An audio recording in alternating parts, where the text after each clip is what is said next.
And we're back with another episode of the Lakers Fast Break Podcast. Our NBA team previews continues. We're headed to Orlando. We're headed to Disney World, Mom.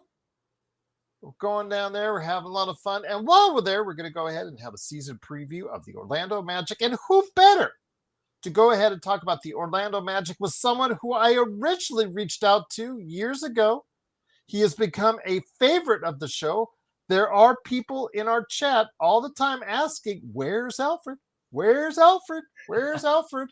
So go ahead and make sure you support him if you like what he does so much by going ahead and giving a shout out to him at the Loudoun County News Herald Sports.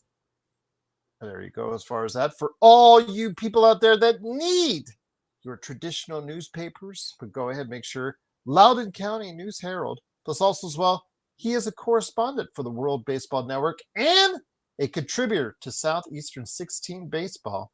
It is, of course, my good friend, Mr. Alfred Ezman. Alfred, man, you're a hard man to get a hold of, but I'm glad we got a hold of you now. Yeah, Gerald, thank you for having me. Anyone watching who says that stuff, thank you so much for the support. Of course, as everyone may know who's on this channel often, a little bit of a sports switch for me, not too long, a little bit ago now, but into the more of the baseball side of things and local sports news. So it's kind of taken my eye off the NBA as far as content work with that goes. But as a former Magic writer, still very much watch this team intently and can't wait to talk about them. Well, I hope so, because with the changes that they've made this offseason, they are now getting serious. You and I have talked about, when do you think the Orlando Magic were going to go ahead and light the switch and see if they can take advantage of the youth that was going to continue to progress? When does that youth take that next step? Well, I think everybody in Orlando and Orlando Magic fans were waiting for that all-in move, that sign from the front office that they have gone all in. And my God, with the arrival of Desmond Bane, no, not 4 first-round draft picks specifically just for him. I'm sure some of that was getting rid of KCP's underwhelming contract at this point in time. Mm-hmm. But it is a sign. It is a message that they are now very serious in Orlando. In a weakened Eastern Conference, I think a lot of eyes are now on Orlando to make a move, a big move in the Eastern Conference. Yeah, if before you thought the window was not yet open or just barely cracked, it's now open, right? For them to really make some noise in this league. Part of it is because of the shape that the Eastern Conference is going to take this year due to some key injuries to Halliburton, Tatum. There's kind of a sort of a bidding war at the top now, I would like to think. Not maybe, between a few more teams than I would like to think so. I've heard your Clevelands, I've heard your New Yorks, and then not too far behind pretty much, there's the Orlando Magic sitting there with a chance to really kind of make their mark. And, I know people, maybe, I don't know, this was kind of the buzz when that Desmond Bane trade happened.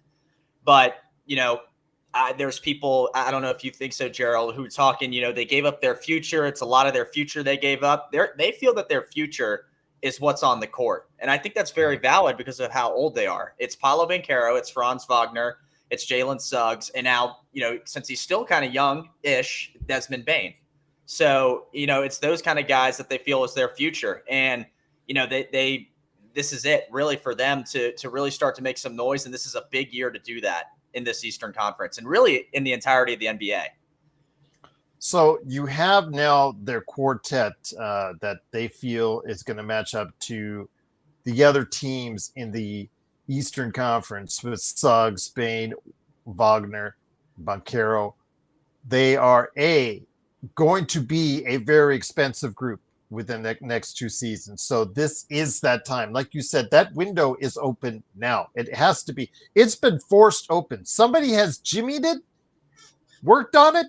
It's now wide open now because they have 2 seasons. It reminds me of like OKC and a couple other teams where you have these young players. They've signed their extensions, their rookie extensions.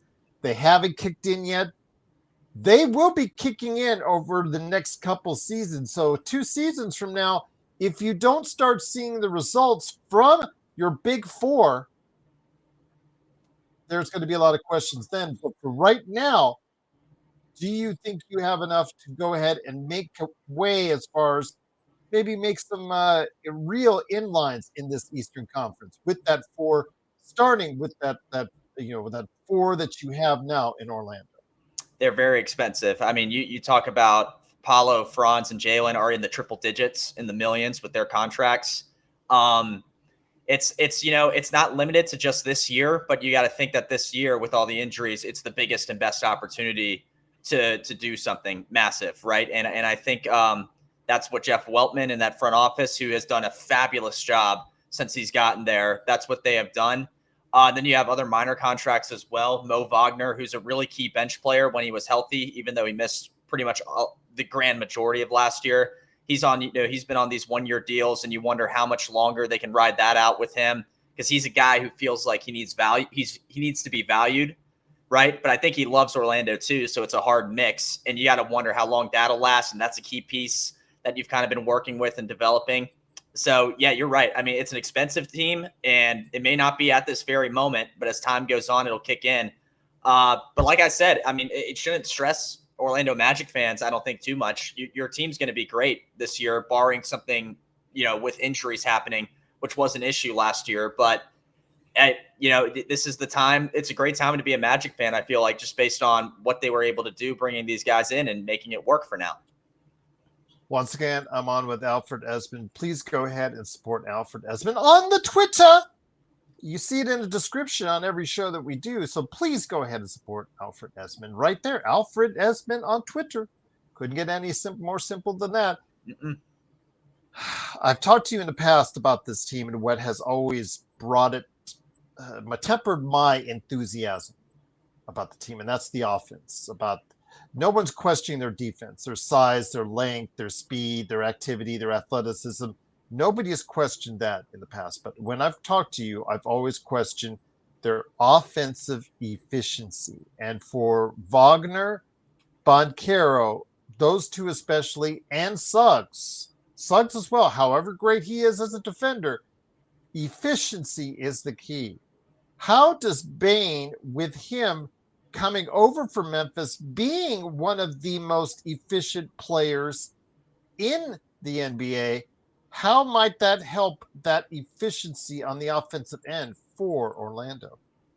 Well, it all kind of swings back to, I think, three-point shooting with them. They just have not really been a great three-point shooting team in recent memory. Desmond Bane has been in his career. And if you look at his three-point percentages over the course of his career, it's taken a dip from the very beginning, but not anything significant. He's still shooting 39% from beyond the arc. You will take that on this Orlando Magic team. He is, if you look, Desmond Bane's huge and stocky. He's going to fit into how they are defensively, which is the core, and it's what needs to remain with this team, because it's how they've gotten to this point of being, relevant within this playoff scheme of things.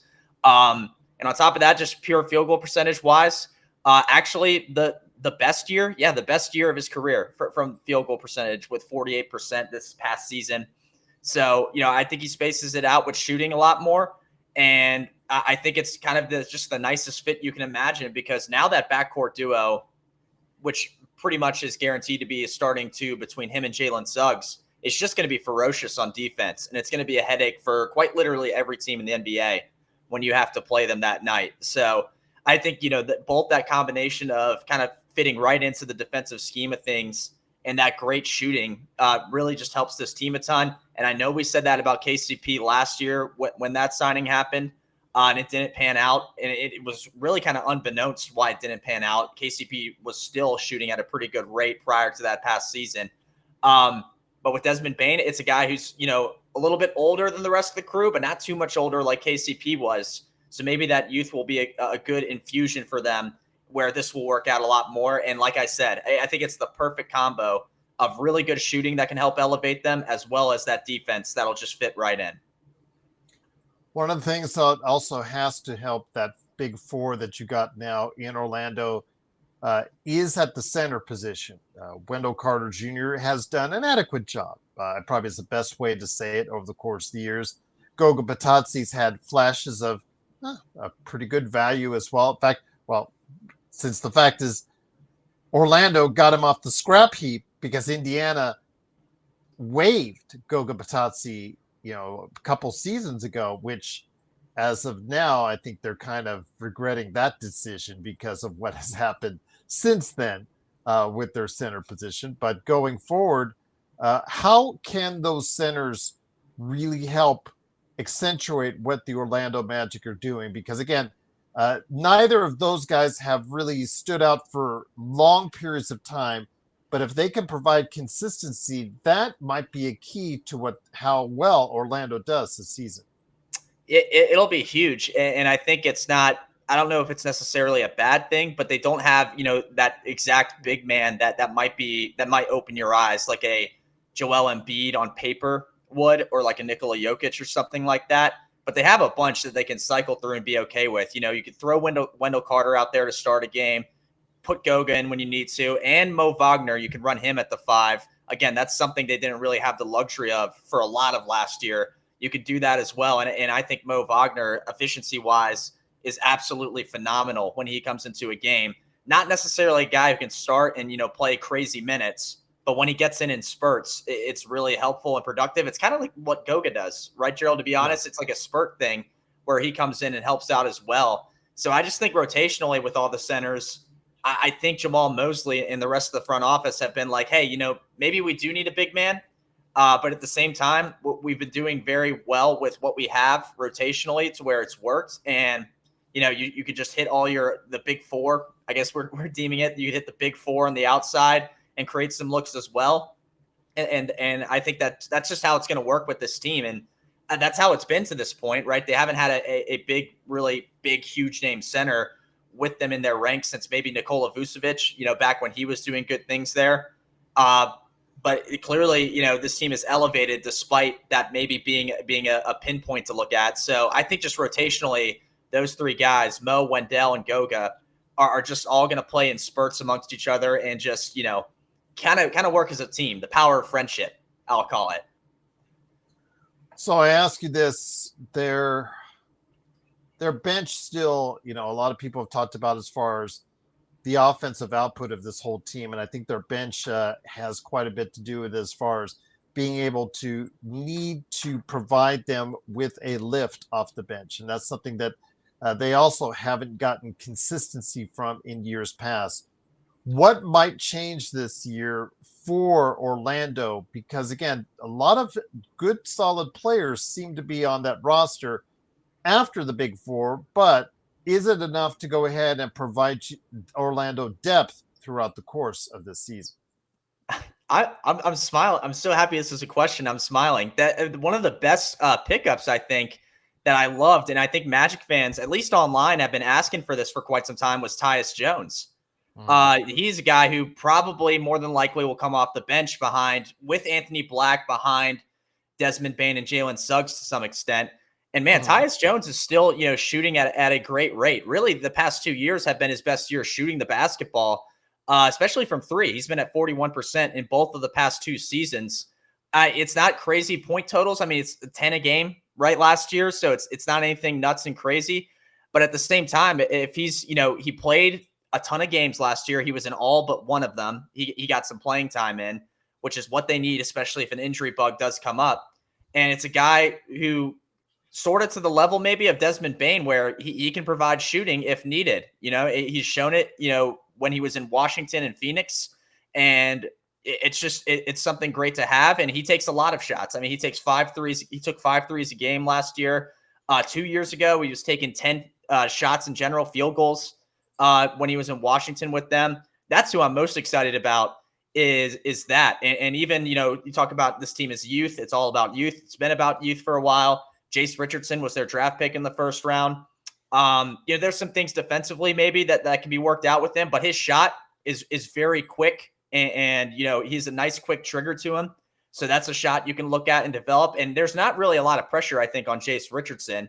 I mean, he's not going to be, I don't think he's going to be, unless, there's a bunch of injuries, he's not going to be a guy to get a ton of minutes at all. He's just going to come in, for short breaks for Jalen Suggs or even Anthony Black if he needs it or something of that nature. So those are 2 exciting acquisitions you kind of should look forward to if you're a Magic fan, or Tyus Jones and Jace Richardson, because those two guys are going to be bench guys, and really their shooting, I think, could provide a big spark for this Magic team, which again is their major problem, and more depth with it can only help in theory. So that's what I look forward to, at least off the bench. And we just talked about the centers, right?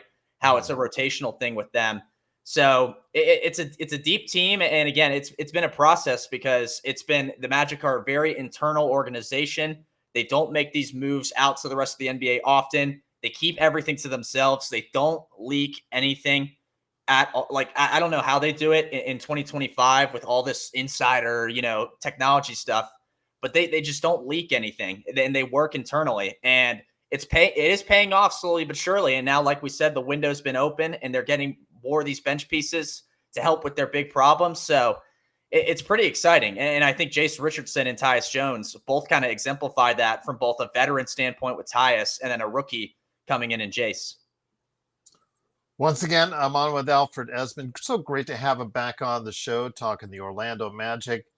So with that said, again, there are now lofty expectations in the Magic Kingdom, with Orlando loading up and going to an all-in move this offseason. So if everything goes right, and I'm asking virtually every team that I'm interviewing on, every team preview that I'm doing, if everything goes right for the Orlando Magic, let's say everyone hits, everyone clicks, the Desmond Bane trade pays itself off. Desmond Bane becomes an anchor for this team, a steady veteran, providing solid defense and great shooting on the outside, freeing things up so that Banchero and Wagner don't have to do work so hard on the offensive end. They could do things more freely and get better looks, which will improve their efficiency, and at the same time, obviously give Suggs as well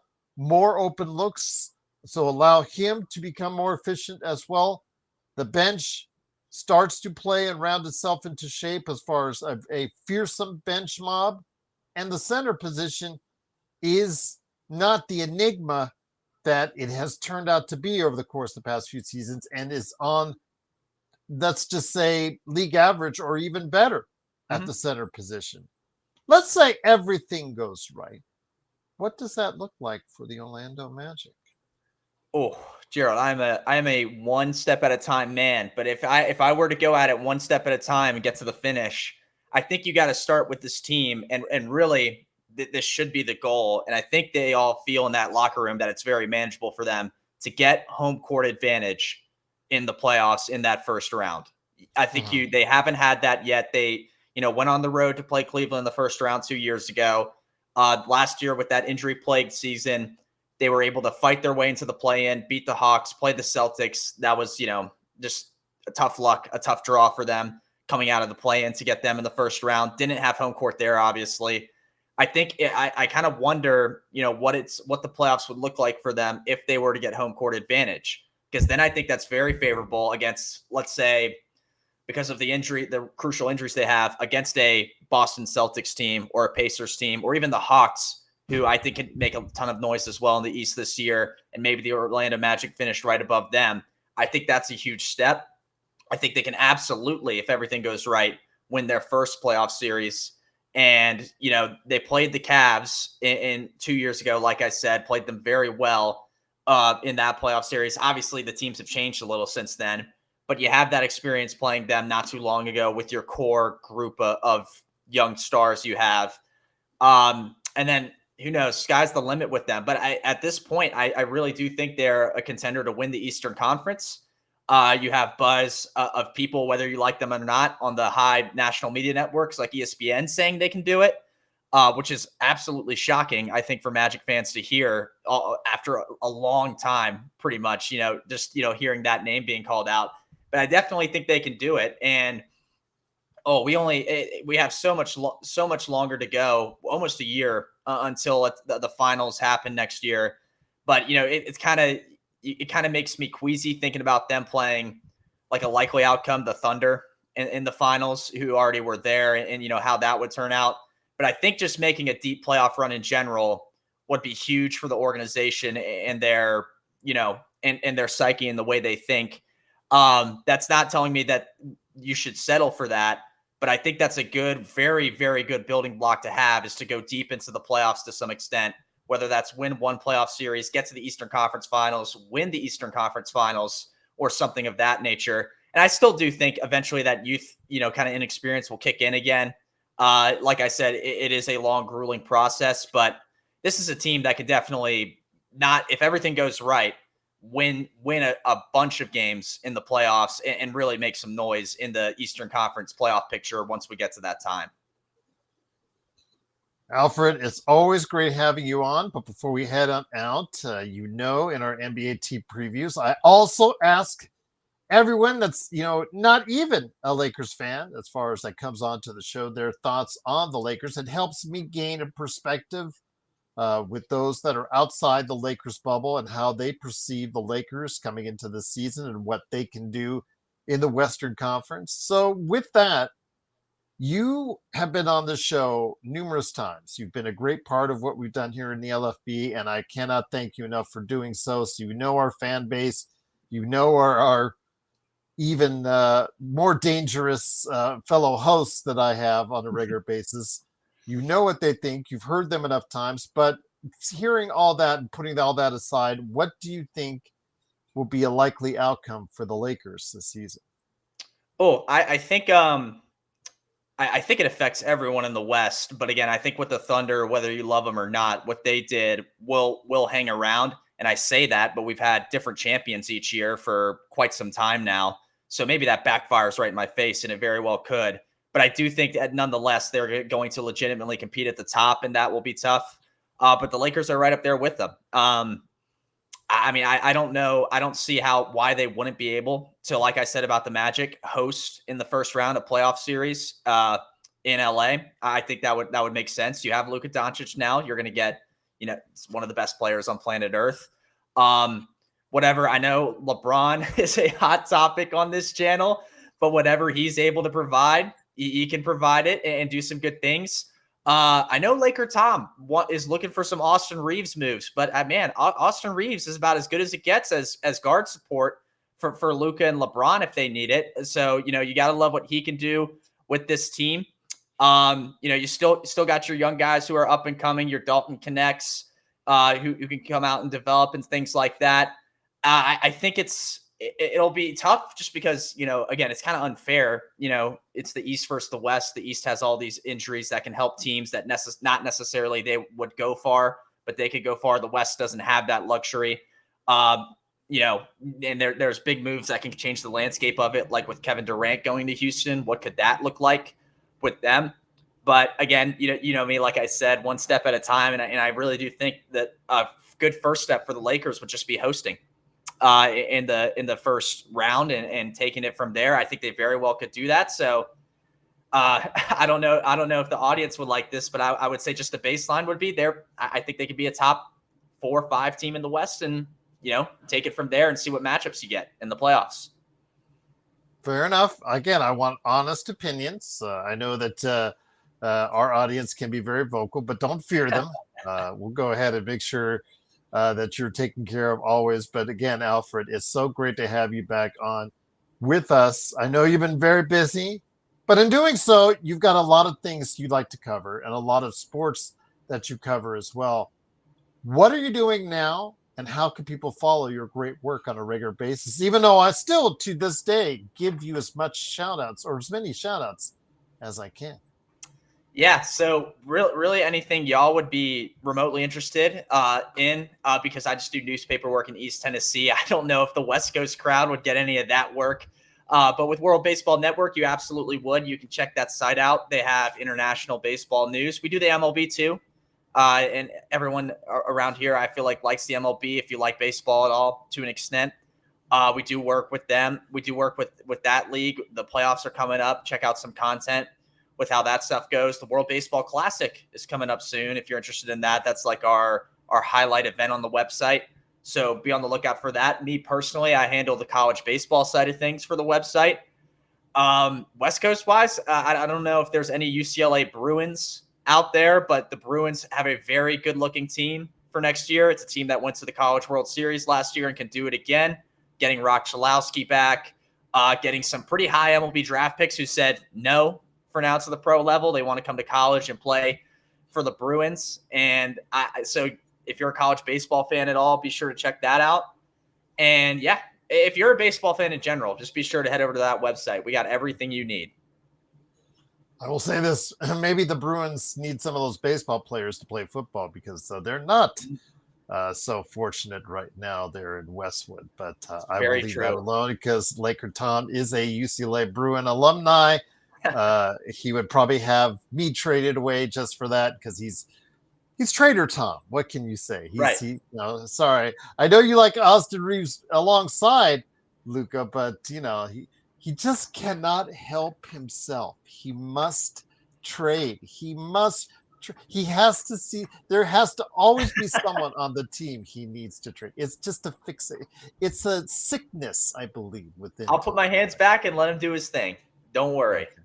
Fair enough. Yeah, because he'll call you stupid like he's called me, Jamie Sweet, and just he actually you missed it the other day at the last Lakerholics that they did. He actually flipped Jamie the Bird, and that was very interesting. And I was a party for that there, and just like, whoa, all right, because they got into it. But that's the Lakerholics for you. But this is, of course, Alfred Ezman. Please support him today.